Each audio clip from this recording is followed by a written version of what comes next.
Assalamualaikum warahmatullahi wabarakatuh. Gimana teman-teman kabarnya? Sehat selalu ya. Mungkin kalian banyak banget yang pusing ya, tujuh keliling, yang sedang telat bayar atau jatuh tempo, bahkan udah gagal bayar. Rasanya dunia kayak mau kiamat ya, gitu kan. DSN error, chat WA isinya ancaman, bikin hidup nggak tenang. Oke, mungkin lu pernah mikirin kenapa sih si pinjol kayaknya nggak punya, kayak punya kekuatan super gitu, yang bikin kita selalu kalah. Mereka punya DC, pihak ketiga, dan berbagai macam cara buat nekan kita. Tapi pernah nggak sih lu bayangin kalau kita semua kompak buat ngelakuin satu hal? Dijamin pinjol itu bisa bakal kalah total. Mereka nggak akan ada gunanya nyewa DC atau pihak ketiga lagi. Percaya sama gue, ini satu-satunya cara buat ngelumpuhin semua kekuatan pinjol. Mau tahu caranya, simak video ini sampai habis. Nah, selama ini gue perhatiin, banyak dari kalian yang seolah menikmati semua kejadian dari pinjaman online. Tapi dengan cara yang salah. Lu terlalu banyak mikir hal-hal yang nggak penting. Sampai akhirnya bingung sendiri gimana cara ngatasin pinjol ini.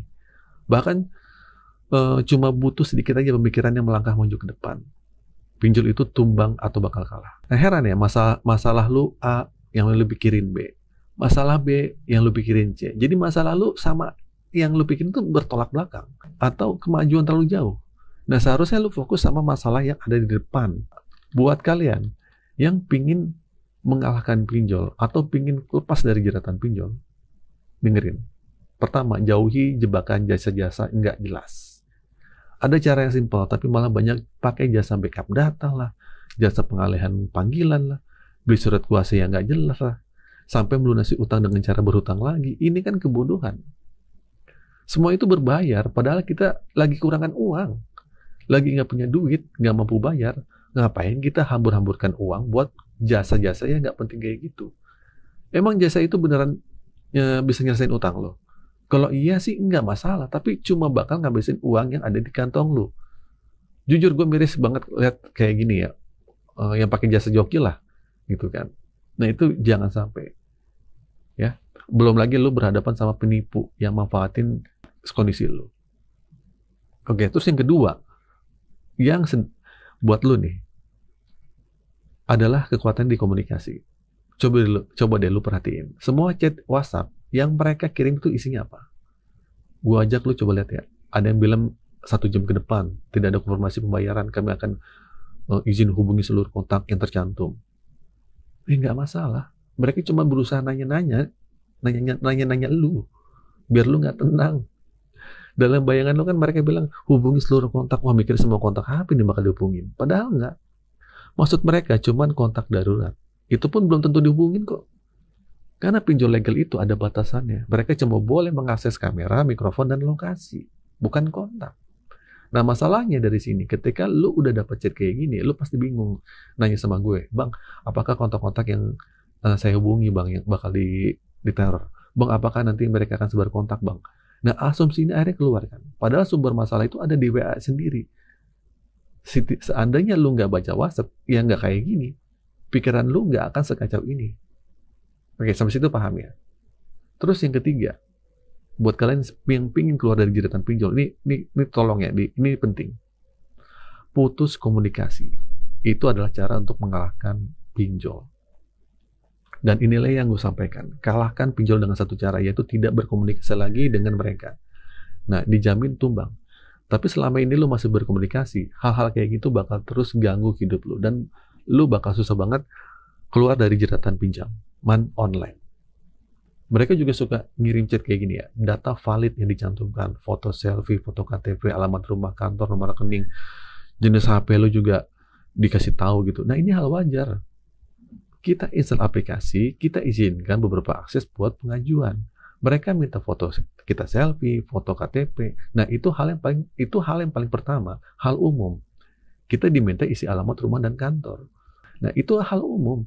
Kenapa begitu lu telat bayar, lu masih terkejut sama kata-kata kayak gini? Bukankah ini jadi sumber masalah utama lu? Semoga kalian paham. Terus yang terakhir nih, jangan sampai panik berlebihan. Karena lu dapat kayak gini, asumsi lu pasti beda. Bang, foto saya akan disebar nggak bang? Bang, KTP saya kan udah disebar nih, dikasih tahu nih bang, dikasih ke saya. Itu bakal disebar nggak sih bang ke kontak darurat? Nah, ini perbedaan asumsi yang lu dapat karena lu berusaha nerjemahin isi chat sendiri. Makanya gue bilang, coba deh bergeser sedikit aja selangkah ke depan.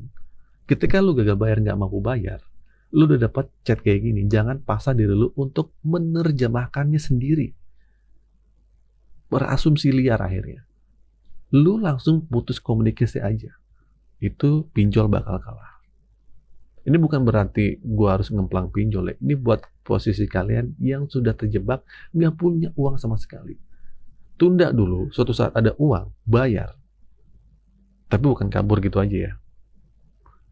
Nah, di awal mereka juga bilang, Bapak Ibu tagihan di sini tolong ada pembayaran sekarang. Hindari denda keterlambatan. Abaikan juga sudah dibayar. Nah, ini juga kata-kata wajar.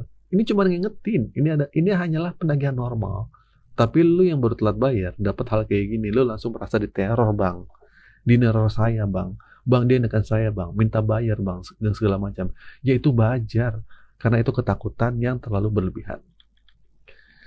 Jadi intinya, makanya gue bilang, kalau lu nggak bisa nampung chat WhatsApp yang dikirim DC, rasanya lu nggak perlu komunikasi via WhatsApp. Karena itu mengganggu 90% kepanikan yang terjadi gara-gara chat WhatsApp. Dia tuh nagih secara normal atau enggak, kepanikan lu udah ada duluan. Bahkan apapun kata-kata yang mereka lontarkan, bagi lu itu adalah teror. Ya, bayangin aja, itu teror. Padahal dia cuma nagih doang. Terus mereka bilang lagi, tagihan sudah telat ya Pak, Bapak Ibu tolong kerjasamanya dibayar sebelum jam 10 pagi. Setelah itu pembayaran jika dibutuhkan dana bisa langsung pengajuan kembali seperti di aplikasi ini gitu. Ya, itu juga hal wajar. Kalau penagihan belum dibayar, ya nggak bisa ya emang nggak bisa ngajuin. Kalau sudah dibayar, kita juga bisa ngajuin dan. Tapi bagaimana kita kelebihan rasa takut itu adalah teror. Di bawahnya mereka menyampaikan, maaf untuk tagihan di sini privasi Anda sendiri. Atau memang keluarga sudah tahu tagihan ini. Nah, mereka mencoba memberikan pertanyaan-pertanyaan kecil buat pemikiran lu supaya kacau. Wah, maksudnya apa nih? Wah, ini bakal dikasih tahu ya? Atau gimana ya?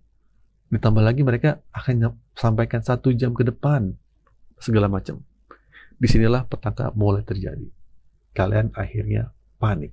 Oke, itu saja teman-teman video kali ini. Semoga video ini bermanfaat. Buat kalian yang sedang terjebak masalah pinjaman online, semoga kalian pemikirannya tetap tenang. Akhir kata dari saya, Assalamualaikum warahmatullahi wabarakatuh.